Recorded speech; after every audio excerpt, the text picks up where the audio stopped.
I hope to offer value to the people that listen to this podcast. And one of the things that I think that is most important in life is getting started. I think it's easy to get caught up in details and other things. So I think us just getting started should be motivational to anybody who's got dreams, and just get started. Let me introduce myself. I am a YouTuber, and I actually am well known in all of the Spanish-speaking world. I was given Colombian nationality because of my time spent in Colombia, and I learned Spanish about 8 years ago, and I have been very well received in South America. And before that, I went to the University of South Carolina, and before that I met Oz in high school, and we've been friends for about 15 years now, which is crazy to think about. So that's my background. How about you, Oz?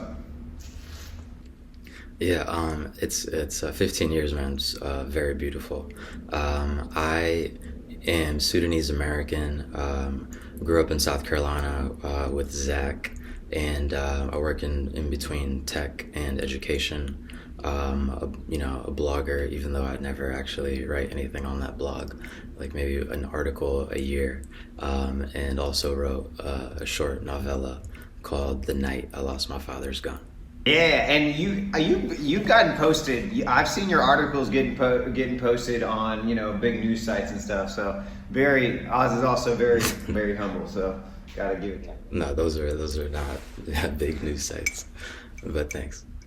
Okay, well, so we chose the topic today based on our very distinct experiences in the past 2 years, referring to finding fulfillment with your personal relationships, which I think is a broad umbrella term, which could be, reduced dramatically to how Tinder and dating apps ruin you, and how horrible they are, and how I think the big point here that I'd like to discuss with Oz, because he's having a very different experience than me, is how horrible it is to be in your 30s and be single.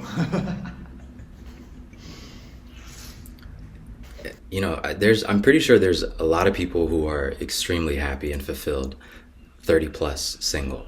But obviously, if you've ever experienced a great relationship, or you met your best friend, that life dramatically can be multiplied and way more fun if you're with the right person. Yes. Yeah, I think that, I think I should clarify and say, it's not bad being single in your 30s, but if you are single and you at all are exposing yourself to dating, that's when it really gets bad. I think many people have found comfort just not even trying. I think that most people are at this point that are, content and fulfilled with being single are you know what? I got Netflix, I got a dog, I got decent money, and I got friends, and a partner just doesn't really bring anything to my life. And I think those are the people that are really winning at being single, because I personally, I have, for whatever stupid reason, I have held on to the idea that maybe I could find a partner, and that has obligated me to expose myself to the horrible means in which people meet people today. And that I think is something worth discussing. The very ineffective means that many people are obligated to confront in order to meet their partners. Have you seen the Tinder Swindler? Yeah. I was watching that, and I think that's that's just such a that's a token of our time, that captures the horrible energy and essence of dating, when you're in your 30s, that's what's out there. Did you see it? Yeah. I think I saw it, and I think there's men who are complaining about how terrible dating has become. But I think women are probably having an experience that is much more dramatic, because I think they have an even smaller selection of men to choose from. I mean, there's a lot of issues that I think we're about to start talking about, but I think, everyone experiences breakups and being single. And during that like time of being single, it's a very interesting time where you can truly kind of focus on yourself, and just go through some great phases of self-development and becoming more familiar with yourself. And those are things that are good, that make you even more, I think, that add value to you when you do enter the dating market. Yeah, I think that that's part of the issue that happens with dating, because before, like let's say around 2000, people would break up with their significant other or their spouse or whatever, and they'd be like, well, I'm just gonna be alone for a while, like I literally, I don't have like 1,000 dudes in my pocket that I can run through and just like contemplate being with them. And I think that effort of healing after a relationship has been kind of very much reduced. That process is being reduced because people don't like to suffer, and I think people want to feel good. And I think one of the most horrible sensations is when you get out of a relationship that was very close and intimate and dear to you, you have to recover. And people don't want to do that. I think many people choose the opposite. They say, well, instead of working on myself and getting used to being comfortable alone, many people are like, well, let's just get right back out there. And I think that's what brings a lot of people that should not be in dating apps out to the to participate, which is really causing, I think, a horrible experience for a lot of people that are whole and contemplating dating. Have you had any experience, Oz, with, or do you have anything to say about like being ready to date? Like, I know that you've been married for 2 years now, right? Yeah, I mean, you brought up a lot of really interesting things. So I think one of the problems with modern life is that I think it's deprived us of like some very traditional resources that we're used to, resources that come from communities. And so the emotional connections that I think we used to have like a long time ago, maybe before the internet, or just like for a very long time throughout history, it was the emotional connections that you had to like people in your family and in your community. And those networks, I think, provided something very rich, very valuable, things that can't really be provided just by one other individual. And so I think in our current culture, we've kind of shifted in a direction where people, maybe it has something to do with people becoming less religious, or people, just us being in such a individualistic society, where people now expect a lot of things in dating from one other person. So you can't like have that sort of mindset, and I think that's why you really do need some sort of it's good when you're a part of a community or a couple of communities. I think you have more realistic expectations when you're dating and that sort of thing. I mean, what you brought up about traveling with baggage from one relationship to another. One of the interesting things about the pandemic is that you get online everywhere and you see all these memes and all this information about like it sounds cliche, but like taking care of yourself, loving yourself, stuff like that. But self-care is like really it's fundamental. And we just started talking about self-care a lot more after the pandemic began. I do think there's a lot of luck involved. Like there's really no formula to this. And I think after you kind of struggle in the dating world for some time, you get to a point, at least for me, you get to a point where you're just kind of like, you know what? I'm just not even gonna look for love anymore, and I'm just gonna wait and see if it ever finds me.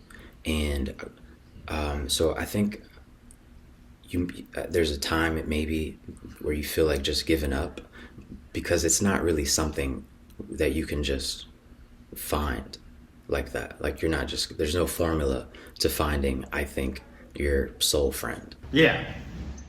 Well, I couldn't agree with you more, because I've been single for like, seems like I only have relationships that last for about like 6 months, and I think that is probably in part due to myself, but it's also I don't know, I'm still interested about the topic, and I can't really summarize it that well, but yeah, I agree with you. Do you, here's a quote that I wanted to share with you and get your perspective on, and it's not my quote, but it's a really, really interesting quote, and it is, and I think it relates to this conversation. The problem, often not discovered until late in life, is that when you look for things like love, meaning, motivation, it implies they are sitting behind a tree or under a rock. The most successful people recognize that in life. They create their own love, they manufacture their own meaning, and they generate their own motivation. So you were talking about finding, like love finding you and stuff like that. Was there a point when you like met your current partner where you said, like, this is worth building? Like, I've seen enough, and this is worth building with. Or what's the optimal balance between, like letting love find you and building love? Yeah, I mean, you definitely, need to socialize and put yourself out there, like all that normal sort of thing. But I think it happened very soon, actually, like within a matter of, and I never believed in this. I never thought you could meet someone and know that this is who you want to spend your life with within a matter of months. So that was something I didn't really know. And so, but I think it does happen pretty soon. I think, and this is debated highly, but there's some people that say, hey, sometimes it takes like 3, 4, 5 years before you want to marry someone. And there's some people who say you should actually know within 3 months, 4 months. And so of course these things happen.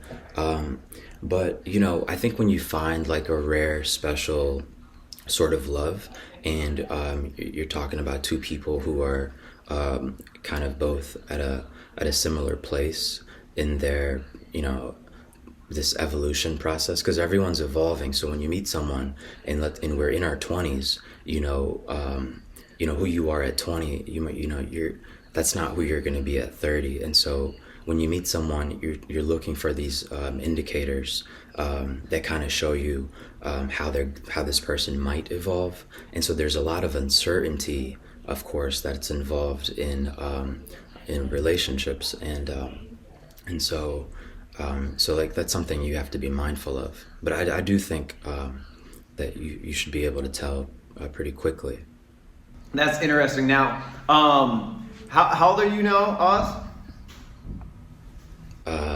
30 plus. Yeah, okay. So I'm 32, and I think a lot about the evolution of people. I mean, personally, this is an interesting topic, but since I've been in the dating game for so long, you can actually like pick up trends. And so, we definitely talk about trying to avoid like bro talk and stuff like that. But I do think that there's like phases of development and and I think that this is not gender based. I think that it's different for genders, but I think that there's definitely phases of development, because I think back to like when I was 22 and my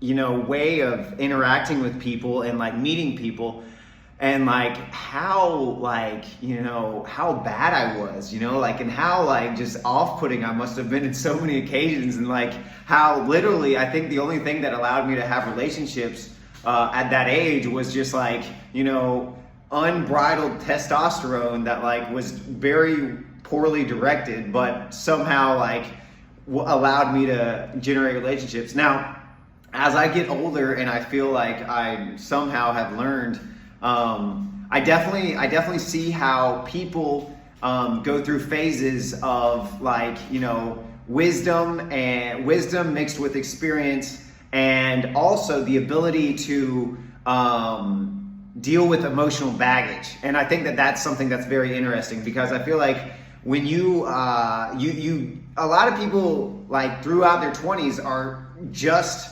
like accumulating like emotional trauma and baggage.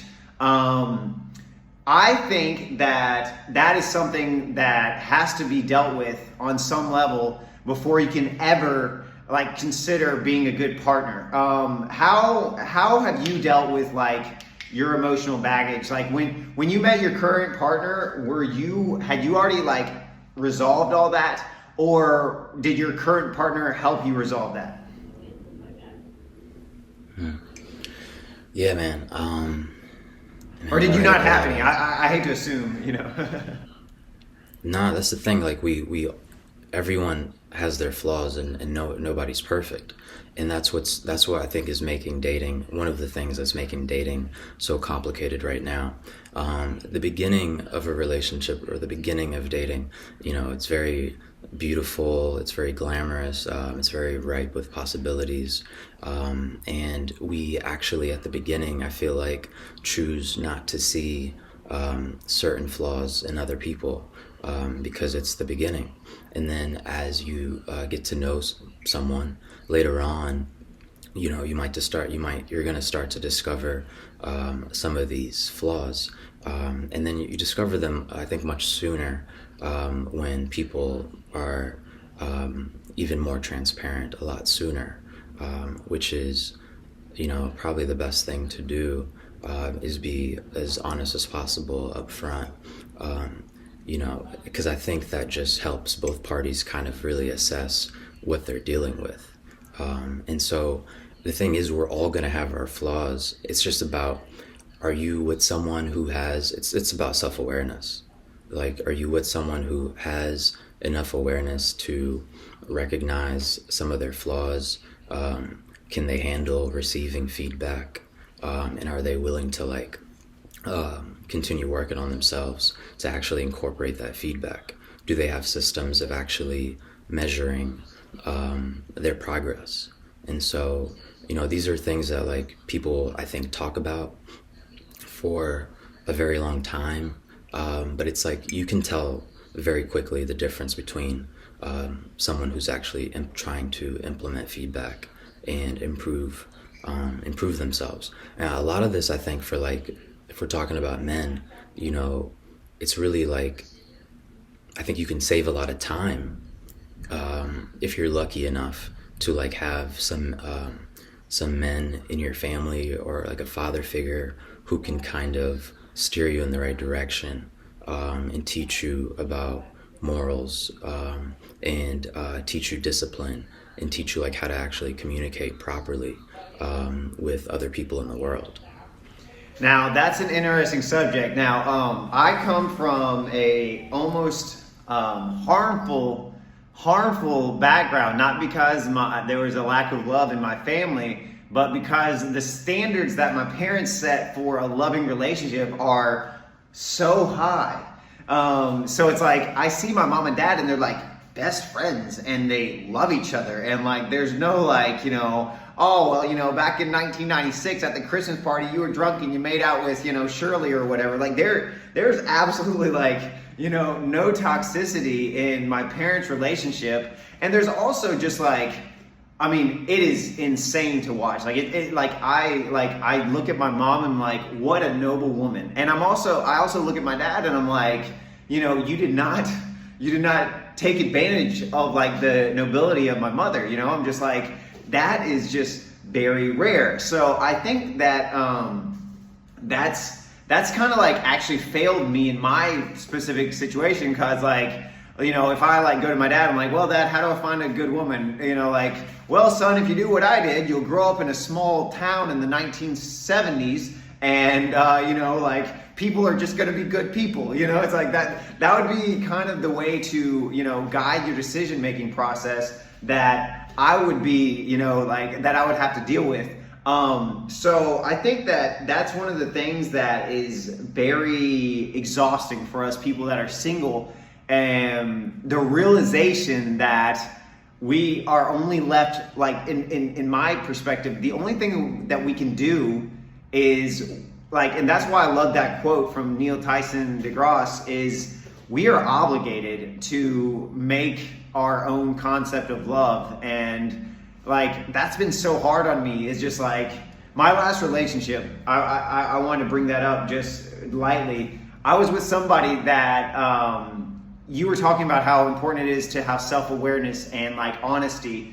And within a month, I realized that this person was lacking the ability really to be honest with herself and with me. And I made the fatal error of, you know, forgiving that flaw, and it came back to bite me in like the most horrible way. Like, I was living with her, and I had this realization, and I left, and then I went back. And after that, it only got worse and worse. And I think that that's a tendency for young people, a lot of people that get into these horrible relationships.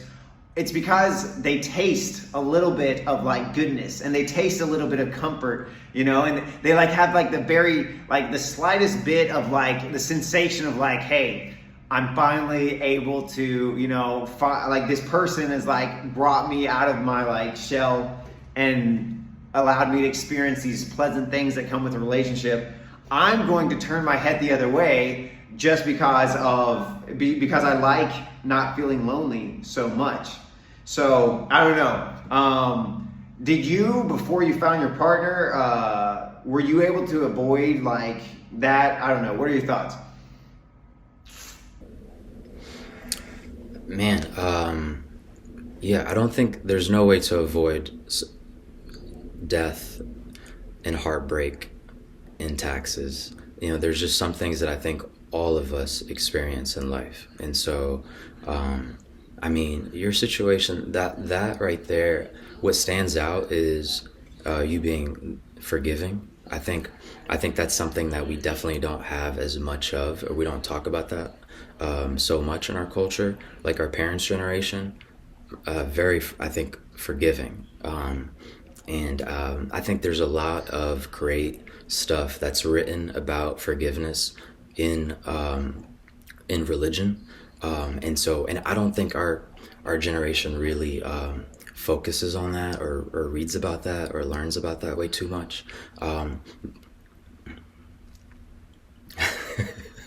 So, and then the other thing that you brought up, I think the honesty thing is like, I think many people would say that's the only thing that you probably can't be forgiving about. You just can't live in that sort of, you don't want to live in the company of someone who gives you a false perception of reality. Nobody wants to experience that. So that's I think that's one of the worst things to experience. But, you know, and divorce rates are incredibly high. I think they're going back down, which is a good sign. But also, I think people our age are getting married later in life. Like when I met my wife, I actually wished that I had met her like 10 years ago. You know, like you meet certain people and you're actually like, damn, like I wish I met you 10, 20 years ago. That's how right it feels. But we can't control these sorts of things, you know. But what you do want to just make sure is that you're prepared for these opportunities, and that's by like making sure I think there's a lot of men, younger men who are now like growing up in this more difficult climate, who are becoming like lazier or less ambitious, because we're also living like 400 times better than kings and queens did a long time ago. And so when life becomes this comfortable, comfort is the enemy of greatness. So when you have young men being too comfortable, you start making easier choices. And so you just want to be prepared. Here's the thing, you need to be prepared because women don't have to get married anymore because of financial reasons. And so a lot has changed with women becoming more independent. They can be more selective. Fortunately, they can be way more selective and not for economical reasons. And so now we're dealing with a dating culture where, there's a lot of terrible things going on in the culture with related to honesty and deceitfulness and the game and that sort of thing, and loyalty. But people now can say, hey, I'm gonna wait and get married for love, and it's just gonna be just about love. And so their expectations are gonna be tremendously higher. Oh yeah. But I don't think there's a way to avoid heartbreak and breakups that you're talking about. Now, here's an interesting question that, the first one that can get us canceled. But do you think that there's a different? No, I'm just kidding. But do you think that there's a difference between men and women and their tendency or their perspectives on honesty? Now, the reason I ask that is just because I think that even though we're in a maybe this is for people of our age that's this question is relevant for, but I feel like there's still some societal constraints in terms of a woman being promiscuous and a man being promiscuous that may lead to it being easier for men to be honest. Do you think that is something that is relevant, or do you think that applies, or do you think that with the Generation Z or whatever, the newest generation, do you think that has been a relic of the past? Very interesting. I know nothing about that. But what I would say is that I do see more literature coming out about how maybe women in politics could be less corrupt than men. I haven't really looked at it very closely, but from my experiences, I think it's probably very true. But you talking about the science of who has an easier time being honest. If anything, I think women have an easier time being honest.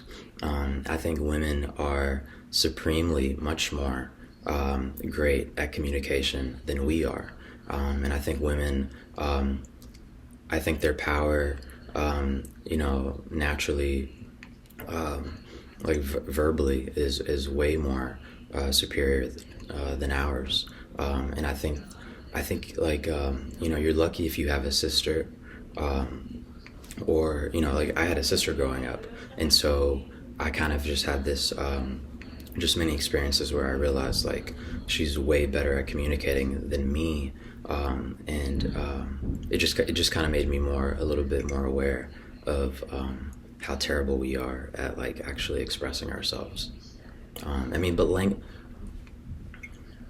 There's also a lot of issues with the way we use the language. I think our generation doesn't actually maybe use the language in the best ways. Language is probably not even enough. There's many things that you feel and experience that you still can't actually find, that you'll never be able to find the exact right words for.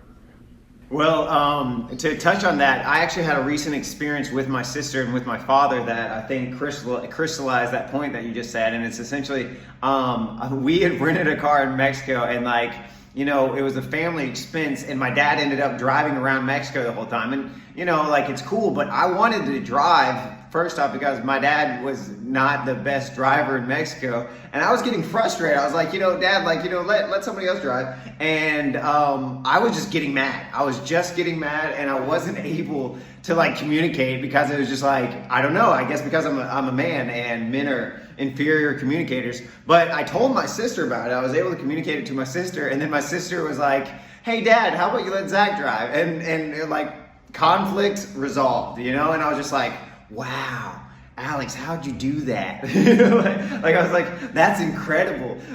So I definitely, I think that there's many, and to avoid, I think that you and I currently are in a very different position, and in terms of our relationship with women. And I think that can really, your close relationships with women can really form the way that you perceive them. And I think it's easy to get into a trap where you make broad generalizations that are, negative or positive based on your most immediate circumstances with people of the opposite sex, which I think is interesting, because we both had a very conflicting concept of women's ability to, be honest, based on, my last relationship was bad and yours has been good, which I think the level of awareness that is needed in order to make any of these scoping or broad spectrum generalizations is pretty high. And so it's good to have. I think we're in a really good position to analyze new information. But yeah, I do think that overwhelmingly men are lacking in communication, and I think that may be related to men's our socialization in Western society, but not even Western society. I think that we're socialized to not be expressive, not be empathetic, and not to show any kind of vulnerability. Which probably the question is, how useful is that in a modern world? I think we're living in a more and more feminized world. Every day there's more benefits. I guess 2,000 years ago, the only thing that mattered was, or I guess 10,000 years ago, was that you could outrun a lion and you could kill it with a spear. Whereas now it's empathy, compassion, all these things are much more important. Yes, I mean, these are good things that should be important, that have always been important: empathy, compassion. What you say about recognizing your own bias is very important, of course. I don't know what it means when you say we live in a more feminized world. I don't know what that means. Yeah. Oh well. Yeah. Are you associating feminism with empathy and compassion? I wasn't sure how the world has become more feminized. But I guess when I make reference to that, yeah, that's good to explain. I feel there's many things that have integrated into our current society that are beneficial to that are the concept of marriage, maybe the concept of marriage, all right, so how do I explain this? I don't want to offend anyone, and I'll be very careful with my words, but the idea of having one partner, a monogamous partner, could potentially be more beneficial to a woman than a man. If you're a woman and you become pregnant, then there's a benefit for you to have one partner that is monogamous to you, more so than a man that is not carrying a baby, for example, wouldn't necessarily be benefited by that same circumstance. Does that make any sense, or am I on my way to being canceled? No. I don't think anybody would cancel you for that. No, that makes total sense. But so you're talking about the benefits and downsides of marriage. I mean, and that's what we've been referring to, dating, relationships, and that sort of thing. And the only difference between us is that I got married and you haven't gotten married yet. And so I think that's what people don't know. But here's the thing, you're actually a guy that is interested in getting married and having a family, right? Yeah, and so there's a lot of dudes who are not interested in that, and so obviously that is a whole. We're not even speaking about that, but for the dudes who are interested in getting married, yeah, it's a very complicated thing. Do I think it's more beneficial for a certain gender? I mean, that to me, that's almost like asking, okay, I mean, obviously, the context matters. What societies are we talking about? What time is it? But to me, that's almost like asking, is true love in finding your soul friend more beneficial to a certain gender? And I think that's equally beneficial to everyone. But if you want to talk about, is marriage worth it? Is it beneficial to men anymore? I'm very biased here, of course, because I think marriage is the best thing that can happen to you, and the sooner the better. And I didn't always believe that. Like when I was younger, I didn't realize that. But now that I'm older, 30 plus, I'm actually like, wow. I envy the people who got married at, like found their, soulmate and got married at 22, 25. I think it's phenomenal. When the sooner you can get out of this dating market, I mean, I think that's good. That's a good thing. So, but also for like women, with all of the new freedom that we have now, adulthood has been expanded for maybe by a decade or something. Like everyone, there's no pressure now not as much pressure on women to get married at 18 or 22, or like people. I mean, people are getting married later, and people are enjoying their 20s, and people are enjoying your 20s to get to know yourself even better. So Yeah, that's that's something that I did in particular, which I kind of regret doing. But when I was 22 and I had recently graduated from college, I like literally had this conversation with myself, like, okay, Zach, go out and live as many of your most carnal desires as possible, so that one day you'll be able to avoid FOMO. That was like, I mean, FOMO didn't exist 10 years ago. That phrase didn't exist, but like that was pretty much where I I guided my energies for my first 8 years of being free in the world. I can talk about that, and I think that definitely, like, looking back, is that a good way to go about preparing yourself for a partner? Probably not, actually. It's like I think that we have this concept of freedom, like abundant freedom, and go and like experience it all. And it's like that goes back to this quote that I keep on talking about, the Neil Tyson deGrasse, and it's like no, like they're like in the abundance, in the hyper abundance of dating in the world that we live today. It's like maybe you shouldn't experience it all. I think that's what I would, I maybe I'm biased, but my best relationship and the most loving relationship, even to this day, that I've ever had was with the first partner that I ever had. And I think that is a testament to,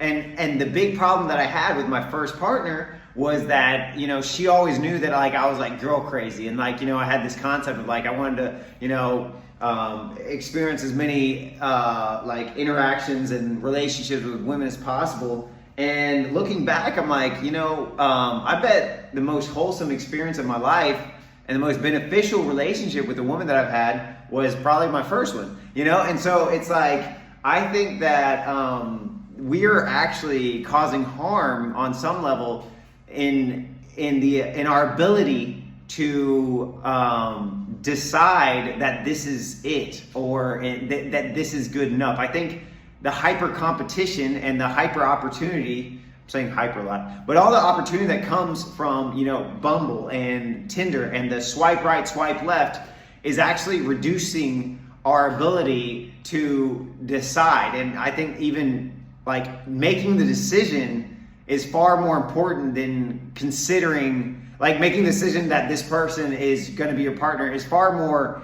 important than, considering the best option. But we're being programmed to look at it from a different way. Wow.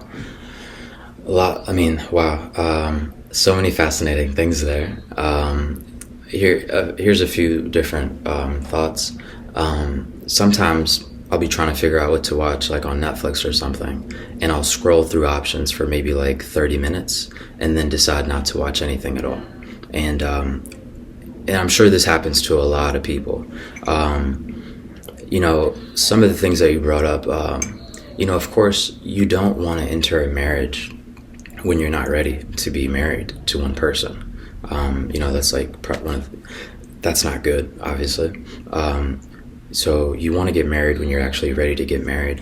I do think that there is probably many downsides to not preserving yourself in the best way for you, and that could look different for everybody. But if you, and the thing is, desire butts heads with habit and repetition. And so, and I think that's why you got to enter marriage when you're ready for it.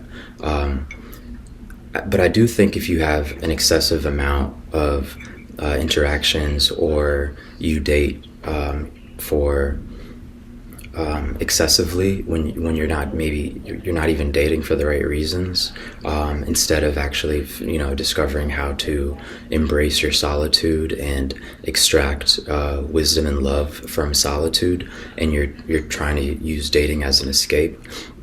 So you got to develop the awareness to make sure you're not in those situations, because if you are, and you're in that situation for a long time, then I would imagine that there's more opportunities for you to become more cold-hearted.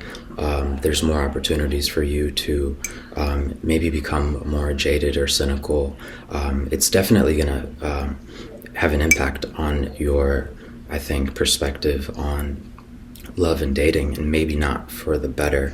But it's I don't think there's any like simple answers to how you decide.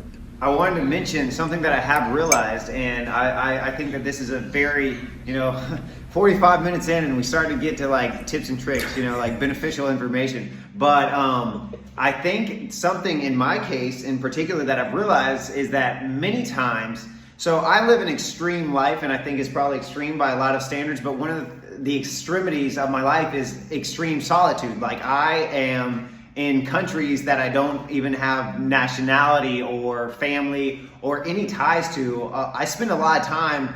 This past year I was in Mexico, and I was in Spain, and I was in Colombia, and I was in Argentina, Brazil as well. And so I realized, luckily, by being a better friend and being working on myself, I guess, to the point where I could have friendships, is many times when I feel lonely, it's not for I feel lonely and I look for a romantic partner or an intimate partner or a emotional connection, where an emotional connection with a woman that I don't know that well, and that is very unhealthy, because many times all I really am looking for is a friend, and that's part of the reason why I was so excited to do this podcast. I was like, all right, Oz, a good friend, I can talk to him.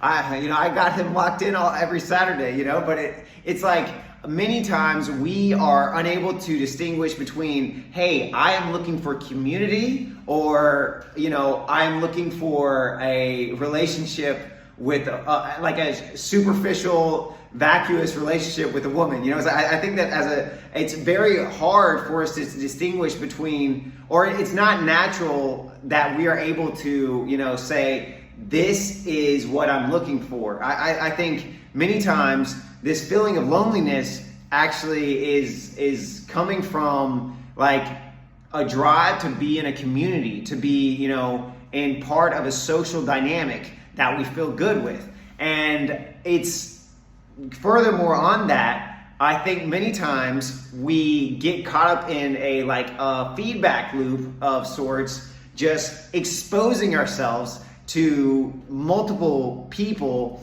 that we really don't even need to be doing. And so it's like we do it once, you know, you go on a date and it's like, you know, I didn't find that date enjoyable, and it's like I want to go on a date that's enjoyable. I want to have a good time.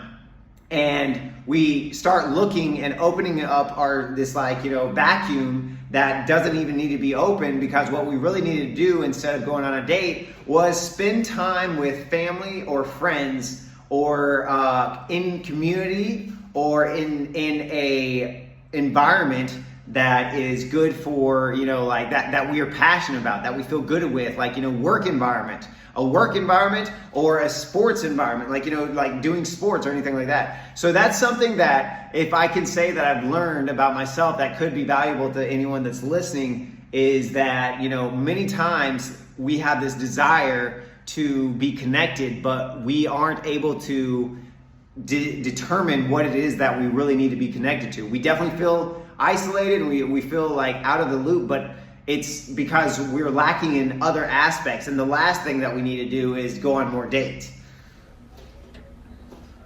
Yeah, that's crucial. That's crucial information right there. And I think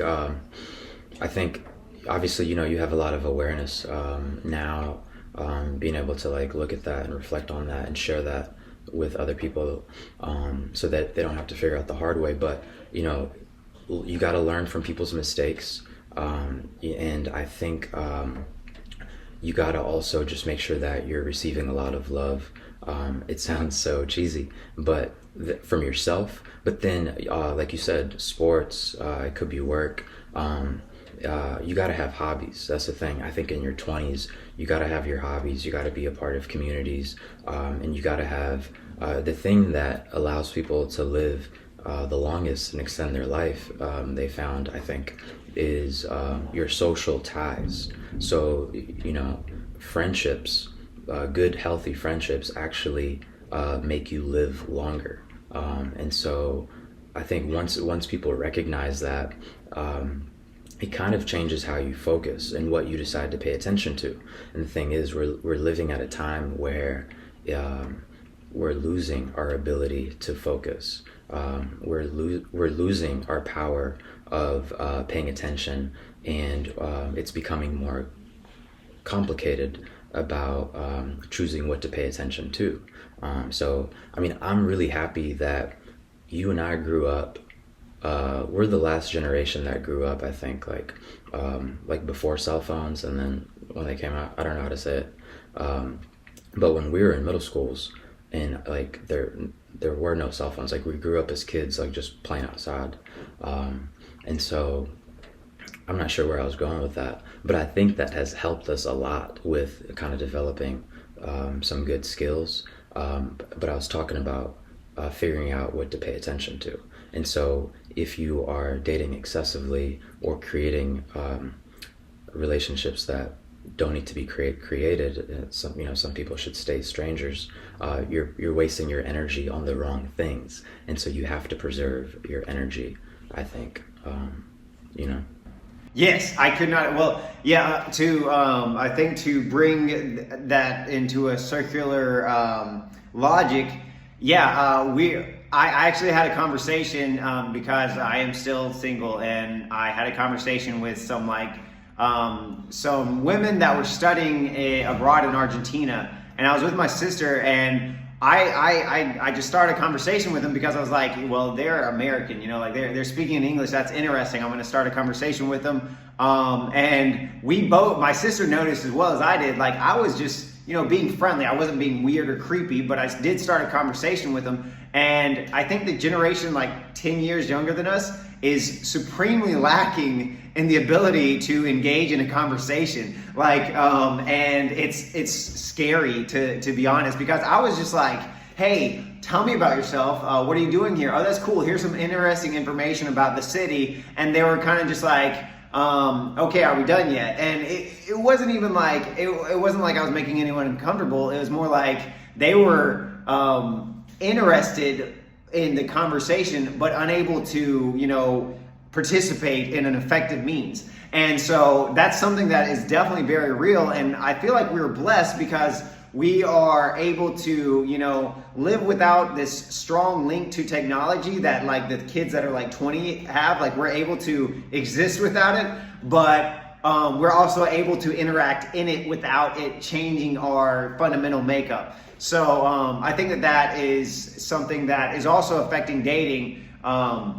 But it's more of like an essential element of who we are. Like we are definitely in a different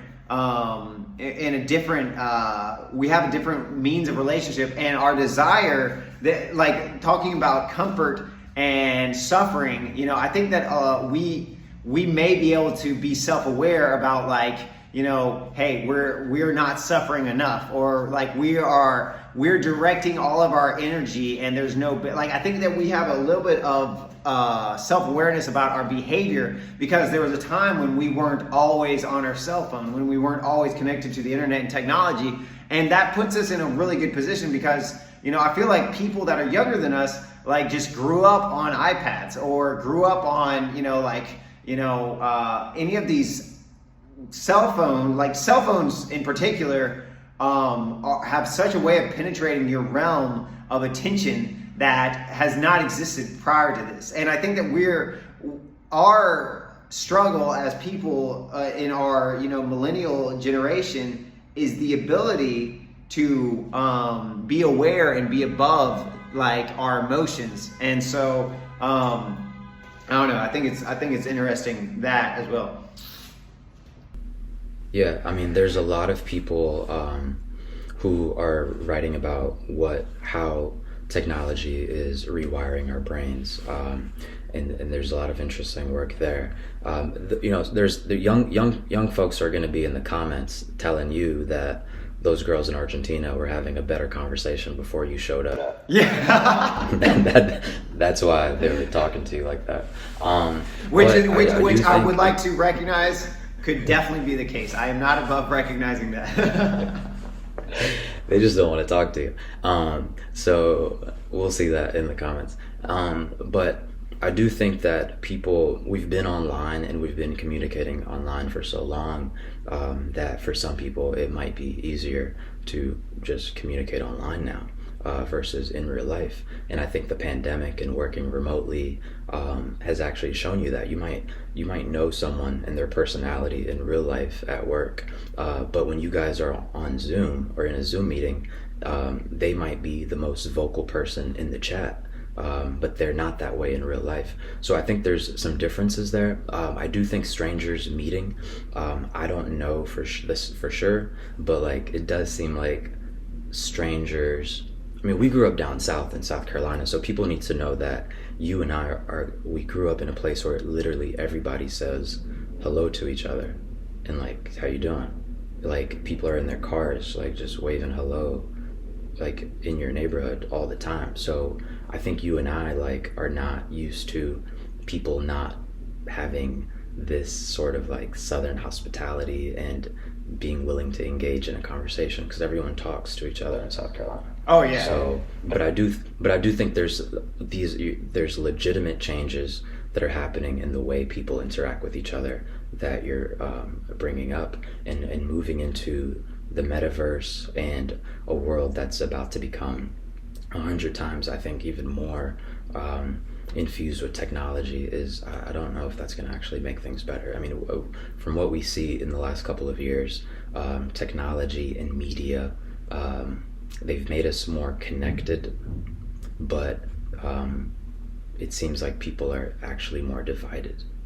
Exactly, and I think that's a good point to wrap things up on. I think that my most fulfilling relationship that I've had was before dating apps existed, and I think that I have on some level been a victim of technology and this desire to be connected that has actually prevented me from connecting. And I think that it's like that like I'm sure there's commercials about this where somebody's walking on the street on their cell phone looking for a friend on social media, whereas there's somebody that's there's a kid that's playing by themselves that could easily be their friend, but they pass up on the opportunity because they're in their own digital world. And it's I think the solution starts. I don't know the solution because I haven't been able to get out of the single world. But I think it starts with being self-aware and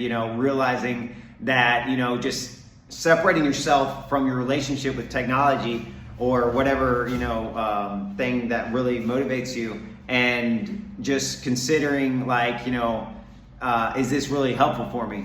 And I think that 9 times out of 10, even though you have a strong connection or a strong desire to participate in something, that could actually mean that it's not good for you.